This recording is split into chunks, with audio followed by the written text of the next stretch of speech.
Rais wa Urusi Vladimir Putin ameviagiza vyombo vikuu vya serikali kuandaa mapendekezo ya kuanza upya majaribio ya silaha za nyuklia, hatua inayokuja baada ya rais wa Marekani Donald Trump kuamuru kurejeshwa kwa majaribio ya nyuklia nchini humo tena kwa haraka baada ya kusitishwa kwa miongo kadhaa.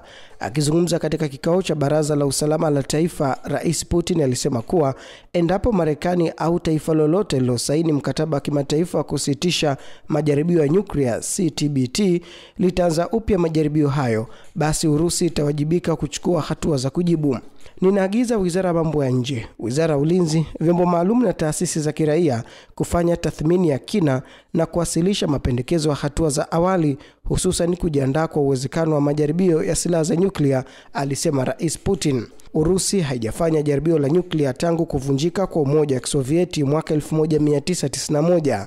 Hata hivyo, mvutano kati ya mataifa hayo mawili yenye silaha nyingi zaidi za nyuklia duniani umeongezeka kufuatia hatua za Marekani kufuta mkutano uliopangwa kufanyika kati ya Rais Trump na Rais Putin na kisha kuiwekea Urusi vikwazo vipya dhidi ya makampuni yake makubwa ya mafuta. Rais Trump mwishoni mwa mwezi Oktoba aliagiza Wizara ya Ulinzi kuanza majaribio ya nyuklia kwa misingi sawa na mataifa mengine yenye silaha hizo, hatua iliyotafsiriwa na Moscow kama kuongeza tishio la kijeshi.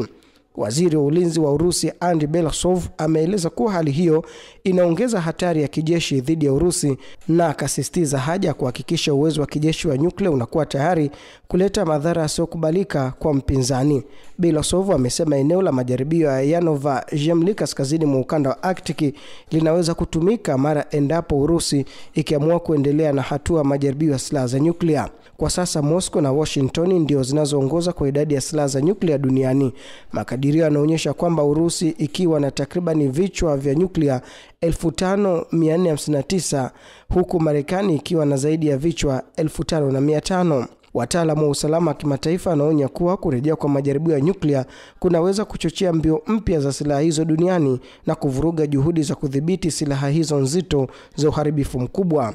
Mtafiti mwandamizi wa Umoja wa Mataifa katika masuala ya kudhibiti silaha Andy Balvishki amesema hatua hizo zinaonyesha mzunguko wa jibu kwa jibu ambao unaweza kusababisha mashindano mapya ya kijeshi duniani. Hakuna anayehitaji hali hii, lakini tukio hili linaweza kutusukuma huko bila kukusudia, aliandika kupitia ukurasa wake wa X.